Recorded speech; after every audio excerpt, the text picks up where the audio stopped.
So 1 month later with the DJI Neo drone. In this video I'm going to tell you what it's been like, my thoughts on this, what's good and what's not great. Let's get into it. So the DJI Neo really is a unique drone. We haven't actually seen anything like this before from DJI. And I love that. I love that DJI have thought outside of the box and give us something completely different. So these are finally becoming available now, especially in places like the US. So should you still go and buy one of these?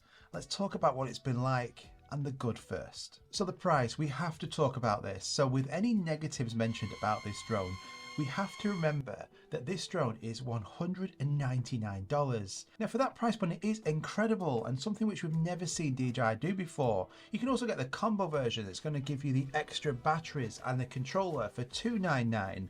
So I think for price point, we do need to remember this. For somebody just wanting to get into flying a drone but doesn't have that budget of say the Mini 4 Pro, then this really is an excellent choice. To be able to pick this up at $199, it's fantastic. Now we've never had an option before where you could actually go and pick up a drone from DJI and you could fly either cinematic and then you could just switch to full FPV mode. So I think the intended use of the DJI Neo, the strategy for this, it's a taster drone. It's like going to a shop or a market stall where there's loads of like food or cheese and they go, here you go, would you like a sample of this cheese? You take some and you're like, I really like that.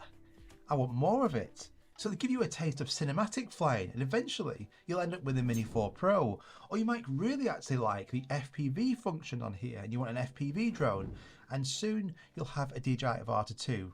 This, I think, really is a taster drone. So you can actually fly the DJI Avata with just your phone, no controller is needed. This is actually my preferred method of flying it. It makes it so easy. My phone is always with me. I just open up the DJI Fly app on my phone. I can take this drone off and it will automatically follow me or do quick shots, or I can actually manually control this drone all from my phone, and I can see the live feed as well directly on here. I can also connect up to the DJI RC2 controller as well. This will give me full control on the flight sticks, and I can also access a menu, so I then have return to home. I have the ability to change the camera sharpness settings. I can fly the DJI Neo with my FPV controller and the DJI Goggles 3.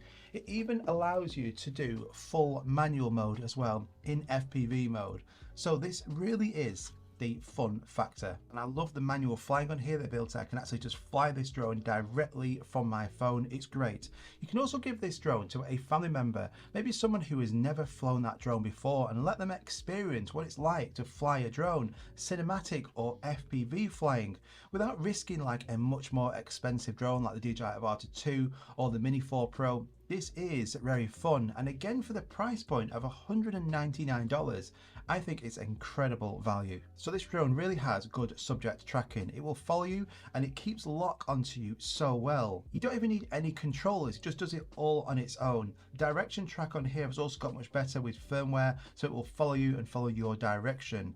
And it can follow you also from close, medium and a far distance, and I've been really impressed with the tracking coming from this drone. And I think it's only going to get better as well, but so far the tracking I think is one of the best features. Okay, this one I'm on the fence with, and this is in relation to the camera.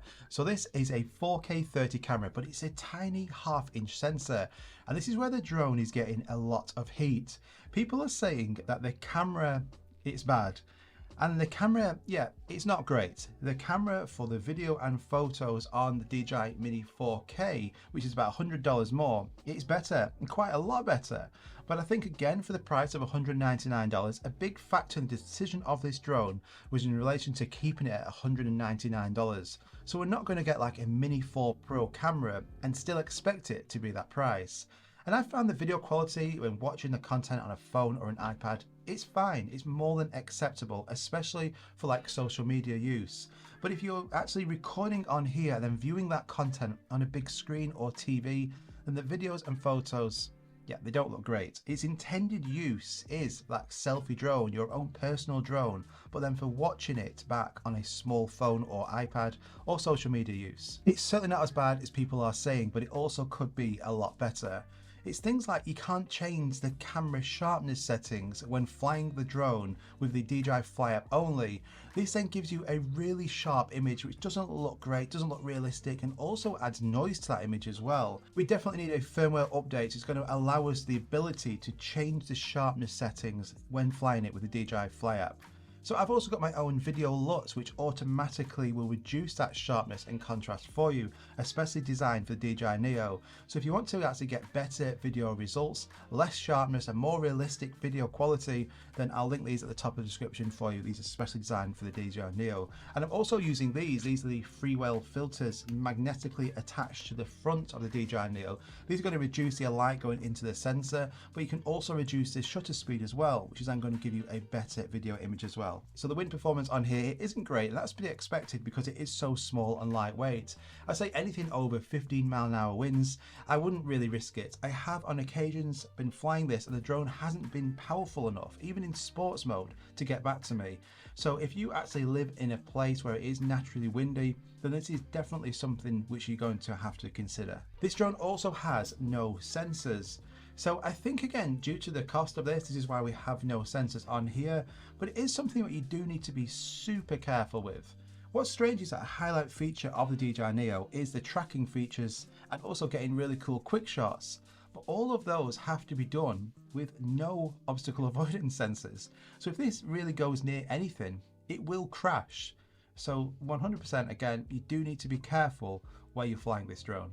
Now, return to home, I hope this could be added with firmware. When you're actually flying this drone with the DJI RC controller, you have return to home. So what happens is, if you're flying your drone, you lose connection, the drone will automatically come back to you, to your home point. So if you're flying your DJI Neo with a controller, you have return to home, that's great. But if you're actually flying it with just a DJI Fly app, you don't. I mean, it is limited to 50 meters away, but I have found that connection differs a lot depending heavily on the location. But it has disconnected to me and it automatically won't return back to you. So again, don't be flying this drone if you're using it with just your phone far out, over water, or in areas where you can't get it back. Now, the low battery on here, so battery life is fine, again, for the size of it, we don't expect it to be great, but when the low battery warning comes on, you get this message on screen saying low battery, but then almost instantly the drone will then start to auto land. Now, you do have some control at trying to get the drone back to you, but it's automatically trying to actually land. So again, you need to be super careful on when you're actually flying this drone and keeping an eye on those battery percentages. So overall, for sure, it does have some downsides, but at $199, I really expected it to. Maybe some of these issues could be actually resolved with firmware, but I do think this overall is a very fun drone. I personally know its limitations, but I still have tons of fun with this. I enjoy flying it. I think it's a perfect drone for somebody just wanting to get into flying. But if you have the budget, you want to get a really good cinematic drone, then sure, go and get the DJI Mini 4 Pro. If you want to get a really good FPV drone, then the DJI Avata 2 is also a great option. Now, I've got no clue on the future of what the DJI Neo will bring. Is this simply just a taster drone for beginners, somebody who just wants to get a drone at a cheap price? Or will they bring out a new upgraded, more expensive version? Maybe to compete with what Hover Air are doing with their 8K Pro Max drone. A similar size, similar setup, time will tell. But let me know in the comments down below, what do you think about the DJI Neo? Do you have one of these? Give me your feedback. I try and feedback to all of you as well. If you want to go check these out, I'm going to link them at the top of the description where they're available. Thank you so much for watching. If you enjoyed this video, do me a favor and hit that like button. Subscribe if you're new around here. I'll link those freewheel filters at the top of the description as well, along with the actual DJI LUTs for this. And I'll see you on the next one. Bye-bye.